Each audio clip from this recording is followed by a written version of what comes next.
Les màximes autoritats de les principals institucions de l'illa no s'han volgut perdre la cita del dijous bo d'aquest any. Puntualment a la cita, batlles, regidors i presidents s'han concentrat a la plaça d'Espanya on el batlle Rafael Torres els ha rebut com a anfitrió de la festa.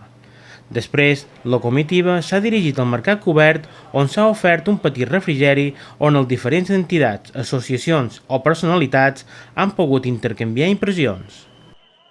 Bon dia a tothom i dono moltes gràcies per venir a la Fira de les Fires. Agrair públicament també la presència del president Boussà, del president del Parlament en Pere Roger, del president del Consell Insular de Mallorca, Ana Maria Salom, que a més també tant en Pere com Ana Maria són inquers, i també la delegada Len, que sense cap dubte això significa que la Fira de les Fires, com és el dijous bo, torna a ser una convocatòria tradicional, un símbol de la nostra terra, de la nostra illa, i sense cap dubte jo com a batlle satisfet. Primer, perquè avui de matí ja he pogut passejar pels carrers i ja estava tot organitzat, ja estava tot preparat. Segona, perquè tinc la sort de tenir bon temps, estava una mica comprat. I tercer, perquè ho estic acompanyat dels meus amics i de la meva família, amb la qual cosa feliç i disfrutar d'aquest dia, i aprofito per convidar tots els mallorquins que venguin avui a Inca que se trobin com a casa seva. I jo el que vull aprofitar és per donar l'enhorabona al poble d'Inca en el seu batlle que encapçala aquesta fira.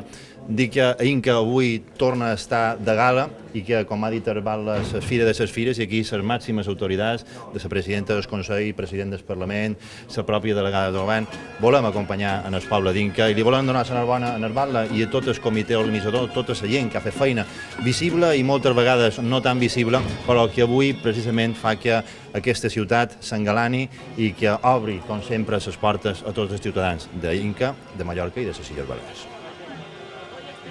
Home, jo me sent contenta, satisfeta i orgullosa del meu poble, que avui Mallorca, tota Mallorca ve cap a Inca, i Inca se converteix en un escaparate per tota Mallorca, ensenyant els nostres productes, la nostra indústria, les nostres coses, en definitiva, que Inca avui és la capital de tots els mallorquins i jo me'n sent contenta i satisfeta. Sense cap dubte.